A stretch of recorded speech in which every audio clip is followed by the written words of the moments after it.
Hello everyone, this is Tuesday evening. இந்த clip எதுக்கு பார்த்தீங்கன்னா, இந்த ஸ்டாண்ட் நான் அன்பாக்சிங் பண்ணும்போது நீங்கள் பார்த்துருப்பீங்க. இப்போ மாட்டியாச்சு, ரொம்ப அழகாகவே இருந்துச்சு. இன்றைக்கி வந்து ஒரு முருகருக்கு ரொம்ப ஸ்பெஷலான டே. இன்றைக்கி என்னன்னு பார்த்தீங்கன்னா, வைகாசி விசாகம். அம்மா வந்து மார்னிங்கே வந்து ஒரு ஸ்வீட் மாதிரி பண்ணி ஈவினிங் சாமி கும்பிட்டுணுவோம் அப்படின்னு சொன்னாங்க.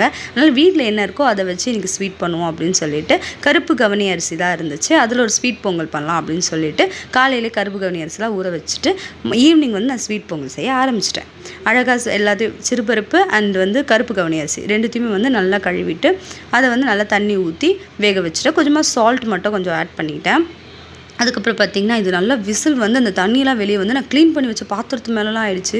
என்ன பண்ணுறதுனே தெரியல. திருப்பியும் எடுத்து அதை க்ளீன் பண்ணி திருப்பியும் எடுத்து வச்சுட்டு இருந்தேன். அதுக்கப்புறம் பார்த்திங்கன்னா, ஓப்பன் பண்ணி பார்த்தா கொஞ்சம் அப்படியே லைட்டாக தண்ணியாக இருக்கா மாதிரி இருந்துச்சு. என்னடா தண்ணியாக இருக்குது, நிறைய தண்ணி ஊற்றிட்டோமா, இல்லை விசில்லேருந்து டக்குன்னு எடுத்துட்டோமா விசில் வராமன்னு சொல்லி யோசிச்சுட்டே இருந்தேன். சரி கொஞ்ச நேரம் அடுப்பில் வச்சா சரியாயிடும் அப்படின்னு அம்மா சொன்னாங்க.